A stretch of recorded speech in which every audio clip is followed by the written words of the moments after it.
just talking about, individuals with Alzheimer's or dementia. Why might that, I don't know, be a little more at risk during the holidays, or whether they're traveling? Just maybe what are some reasons why around this time those family members may be having a little more confusion? That's a great question. For someone with dementia and Alzheimer's, familiarity equals safety. So when you have, their routine is disrupted, so they're traveling, there's new people or more people at home, it's loud, it's crazy, caregivers are doing errands, they're distracted. Anytime you see that, you're going to see an increase in wondering for these patients. And for them, it's more about confusion. It's not defiance. They're not trying to be like bad or mean or anything like that. They're just confused and out of their ordinary routine for them. And then what are maybe some things that family members could do to make them more in their routine, more familiar, maybe kind of prevent or try to prevent that wandering? Sometimes that can be hard around the holidays just because by default, things are kind of changing for it. But, kind of minimizing kind of some of the sensory inputs for them. So if you got like kids kind of running around like wild and crazy doing that, maybe even minimizing some of the changes of the decor, like around, decorations, things that are unusual for them. Or if you could kind of, maybe limit kind of some of the new people around them for it, that can help too.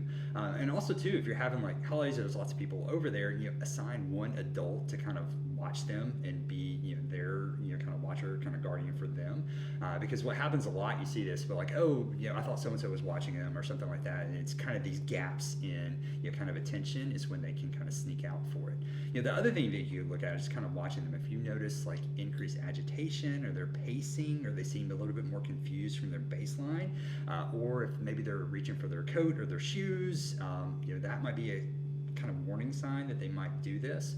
Or another thing you see sometimes, they'll be constantly saying, I want to go home. Like you are home, like, I want to go home, I want to go home, even when they're at home. That could be a warning sign that they're kind of confused, that they're kind of seeing out of their routine.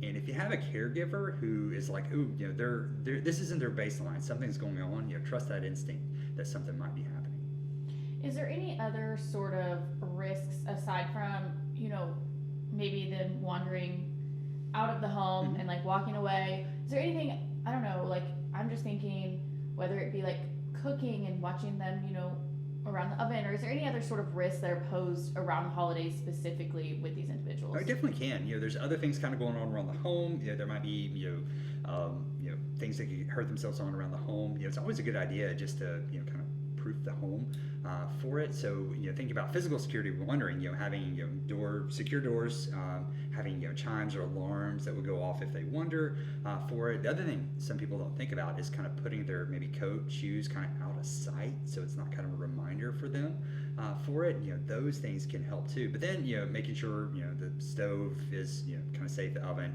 they're not trying to do anything kind of weird or anything with that.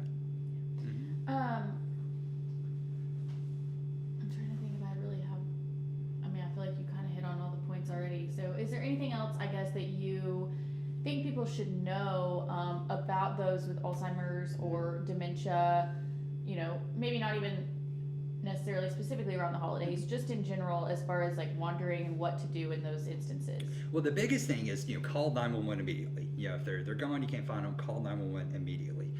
It's very helpful if you have a recent photo of them. So make sure you're kind of taking recent photos, so you have a recent photo to kind of give the authorities maybe a description of the clothes they're wearing. The other thing that can help is make sure they have IDs on them. So whether it's a bracelet or like a card in their wallet or a necklace or something like that, having ID on them can help with those things. The other thing is caregiver fatigue is real. So make sure the caregivers are taking care of themselves during the holidays, kind of when all of this, because that could definitely contribute to all of this as well.